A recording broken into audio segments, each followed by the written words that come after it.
কাজ না, মানুষের উপকার করা আমার কাজ।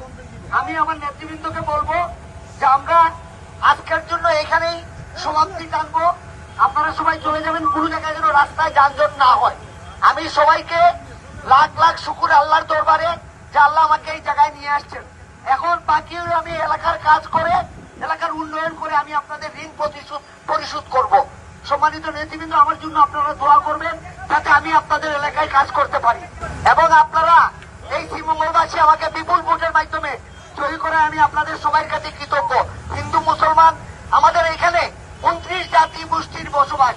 ইনশাল্লাহ সবাই যার যার ভাষা আছে, যার যার সংস্কৃতি আছে, আমার সরকার বিএনপি সরকার এইসব সংস্কৃতিকে মূল্যায়ন করবে এবং এই সংস্কৃতির সংরক্ষণের জন্য কাজ করবে। সবাইকে ধন্যবাদ। আজকের মতো আমরা এখানে আমাদের নেতাকর্মীকে বলবো, আজকের মতো আমরা এখানে শেষ করব। আমি এখান থেকে একটু কাজে যাব, আপনারা এখান থেকে চলে যান, আমি এখান থেকে তারপরে কমলগঞ্জ চলে যাব। আমি আশা করি আমি এই এলাকায় যাতে যানজট না হয়, যানজট মুক্ত থাকে, এই জন্য আমি আমার সভা সংক্ষিপ্ত করলাম। আমি স্বাস্থ্যমন্ত্রী মহোদয়ের কাছে অনুরোধ করব, সাংবাদিকদের মাধ্যমে অনুরোধ করব যে এই হসপিটালে আমি যে জিনিসগুলো দেখলাম, প্রথমেই ক্লিনিংয়ের যে সমস্যা, কারণ হসপিটাল হইব হাইজেনিক এবং ক্লিনিক পরিষ্কার পরিচ্ছন্ন থাকতো। সেই ক্ষেত্রে ওনাদের লোকজনের অনেক অভাব, চতুর্থ শ্রেণীর কর্মচারীর অনেক অভাব, আর ডাক্তারদেরও এখানে স্পেশালাইজড ডাক্তার নাই বললেই চলে।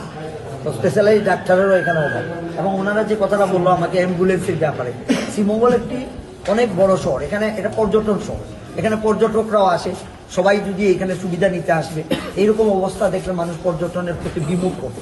আমি আশা করব, আমি মন্ত্রী মহোদয়ের কাছে আমাদের সাংবাদিক ভাইদের মাধ্যমে আমি আশা করব আমাদের এই হসপিটালের জন্য একটা বরাদ্দ আসুক, যাতে আমরা এই হসপিটালের অ্যাম্বুলেন্স, চতুর্থ শ্রেণীর কর্মচারী নিয়োগ, স্পেশালাইজড ডাক্তার এবং আরো পরিষ্কার পরিচ্ছন্ন রাখার জন্য, এবং যে শিশু ওয়ার্ডের যে ঘাটতি আছে সেই শিশু ওয়ার্ডকে বৃদ্ধি করার জন্য আপনি আমাদেরকে সহযোগিতা করবেন।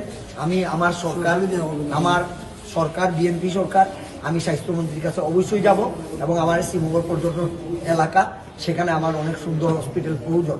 সেটার জন্য আমি আপনাদের সাংবাদিকদের মাধ্যমে এই জিনিসটা প্রস্তাবনা করলাম। পরবর্তীতে আমি মন্ত্রী মহোদয়ের সাথে গিয়ে কথা বলবো। আমাদের সরকার 180 দিনের একটা প্রজেক্ট নিয়েছে, 180 দিনের ভিতরেই আমি চেষ্টা করব আমাদের এই হসপিটালটাকে আগায় নেওয়া যায় কিনা, যতটুকু সম্ভব আমরা করবো।